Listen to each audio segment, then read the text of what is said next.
Shalom, jemaat Tuhan dimanapun kita berada. Selamat hari Minggu untuk kita semua. Pembacaan firman Tuhan kita pada hari Minggu ini terambil dari Lukas 12 ayat yang ke-32 sampai dengan 34. Lukas 12 ayat yang ke-32 sampai dengan 34. Begini firman Tuhan.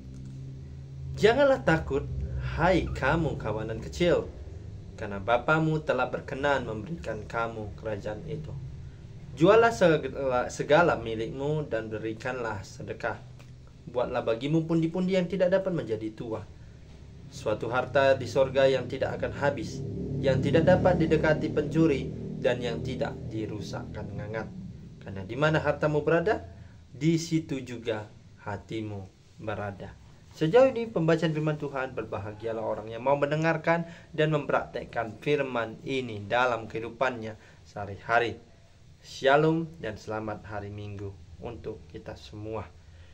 Firman Tuhan kita pada hari ini mengangkat tema menolong sesama dengan iman. Menolong sesama dengan iman. Bapak Ibu Saudara yang terkasih di dalam nama Tuhan kita Yesus Kristus. Kali ini kita berbicara dari kitab Lukas. Lukas sendiri siapa sih?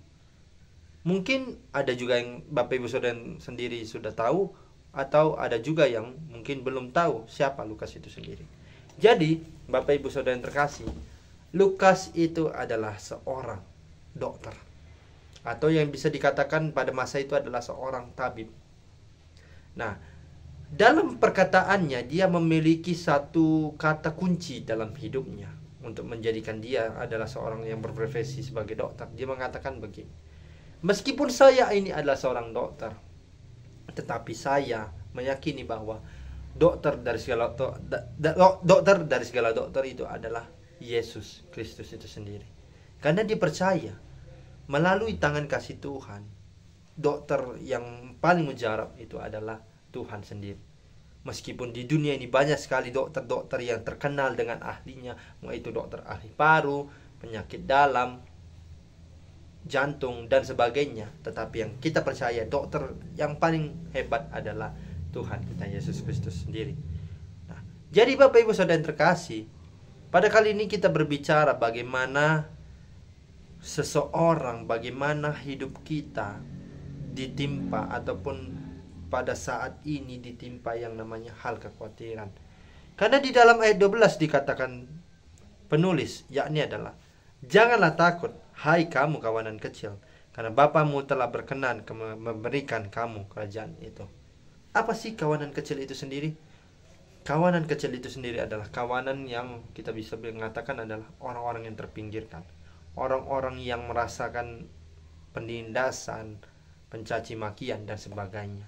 Nah, melalui firman dari ayat yang ke-12 kan dikatakannya adalah karena Bapamu telah berkenan memberikan kamu kerajaan itu.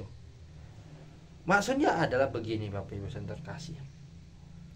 Ketika kita melihat kawanan kecil, ketika kita melihat orang-orang yang terpinggirkan dalam tanda kutip ya, mereka itu adalah semestinya yang memiliki kerajaan sorga itu menurut dari penulis kitab Lukas ini. Karena penulis yakin, karena Tuhan yakin dengan orang-orang yang mengalami terpinggirkan, dengan orang-orang yang mengalami penindasan dalam hidup mereka jauh lebih baik.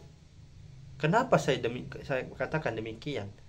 Karena pada masa itu, pada masa yang dikatakan sebagai masa yang sangat mencekam, justru banyak sekali orang-orang yang mengalami penindasan pada masa di situ.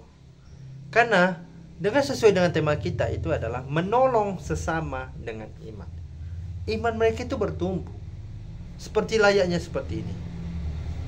Ketika kita melihat orang-orang Tesalonika merasakan penindasan dalam hidup mereka, mereka dicaci maki, mereka diejek, bahkan mereka hampir juga dibunuh, atau juga bahkan hampir dibuang ke tempat yang mereka tidak tahu, oleh karena mereka menyembah nama Tuhan.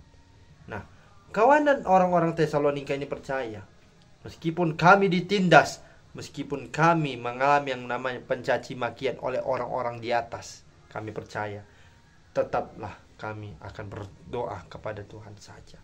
Makanya penulis dari kitab Tesalonika mengatakan kepada orang-orang Tesalonika adalah, janganlah takut, karena engkaulah yang mempunyai kerajaan surga itu. Yang paling penting adalah tetaplah berdoa, karena aku datang untuk menyelamatkan kalian.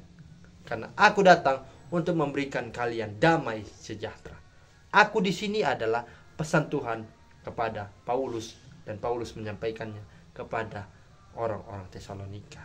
Dan begitu juga dengan kawanan-kawanan kecil, kalau kita lihat di setiap kisah-kisah di Alkitab itu sendiri. Jadi Bapak Ibu Saudara yang terkasih, pada ayat yang ke-33 dikatakan adalah, juallah segala milikmu dan berikanlah sedekah. Buatlah bagimu pundi-pundi yang tidak dapat menjadi tuah, suatu harta di sorga yang tidak akan habis, yang tidak dapat didekati pencuri, dan yang tidak dirusakkan ngengat. Bapak Ibu Saudara yang terkasih tahu, sesungguhnya di dalam Alkitab juga mengatakan, untuk apa kita mengumpulkan harta di dunia ini? Lebih baik kita mengumpulkan harta di surga, karena di surga tidak ada yang bisa nyuri, tidak ada yang bisa mengambil harta itu. Karena di surga itu adalah tempat yang nyaman, tempat di mana kita bisa berkumpul bersama dengan orang-orang ketika kita nantinya sudah dipanggil oleh Tuhan. Nah, karena kan kalau kita lihat banyak sekali orang-orang itu mengumpulkan harta itu di dunia. Itu karena apa? Ya itu karena mereka sombong. Mereka mengumpulkan harta karena mereka itu merasa bahwasanya aku lebih kaya, aku lebih kaya, aku lebih kaya, aku lebih terpandang dibandingkan dirimu. Itu yang mereka katakan. Karena juga demikian, kalau kita melihat harta-harta yang di dunia ini tidaklah sama sekali tidak bisa bertahan lama. Karena yang lebih lama itu ada di surga. Kita lihat banyak artis-artis. Kenapa mereka juga bisa mengumpulkan harta meskipun mereka dikatakan bukan hanya memiliki hanya kepercayaan yang bukan Kristen, dan masih hanya agama-agama yang mereka pegang gitu masing-masing. Karena mereka percaya bahwasannya mereka mampu mengelola harta tersebut dengan baik. Contohnya saja seperti Raffi Ahmad. Raffi Ahmad sendiri adalah artis, seorang sultan di Berada yang ada di Jakarta sana.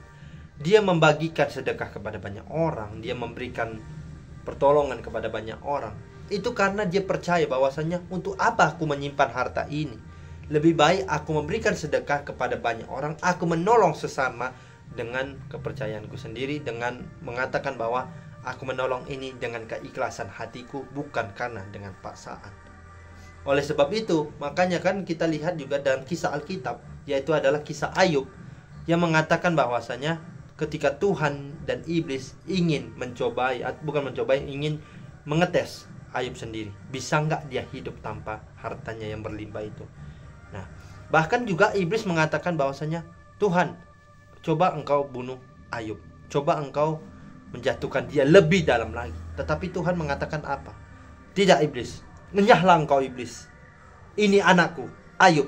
Meskipun aku sementara mengambil hartanya, karena aku yakin juga meskipun hartanya berada bersamaku, dia tetap hidup selayaknya bagaimana dia berserah pada Tuhan.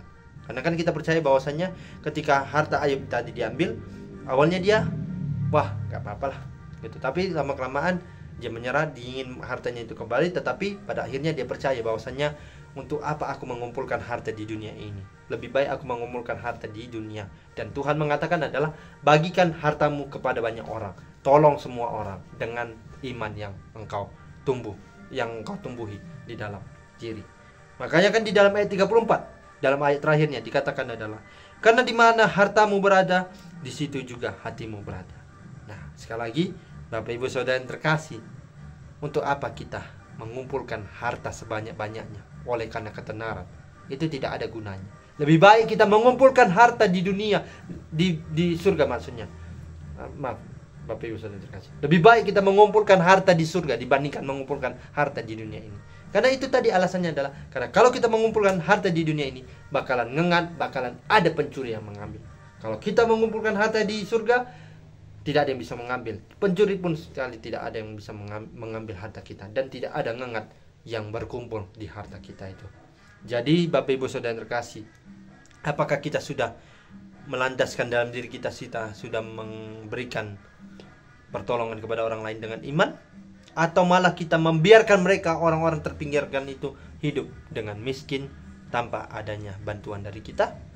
Untuk itu Bapak Ibu Saudara yang terkasih di dalam nama Tuhan kita Yesus Kristus, melalui firman Tuhan kita hari ini, ada 2 pesan yang bisa saya sampaikan kepada kita. Yang pertama, yaitu adalah janganlah kita mengumpulkan harta dunia ini, karena di dunia ini penuh dengan pencuri dan juga penuh dengan ngengat. Lebih baik kita mengumpulkan harta di surga, karena tidak ada yang bisa mengambil dan ngengat sekalipun tidak akan datang. Lalu yang kedua adalah tolonglah sesama kita dengan iman, karena kita kalau menolong dengan iman, maka hidup kita akan lebih berarti dan hidup kita akan dipenuhi dengan berkat daripada Tuhan itu sendiri. Jadi Bapak Ibu Saudara terkasih, layakkanlah diri kita untuk sepenuhnya percaya kepada Tuhan. Kita tetap mengandalkan Tuhan dalam hidup kita. Ketika kita merasakan hal sesulit apapun, kita percaya pertolongan Tuhan tidak pernah akan habisnya, dan kita tetap menjadikan diri kita sebagai orang percaya untuk membantu orang-orang yang mengalami kesusahan.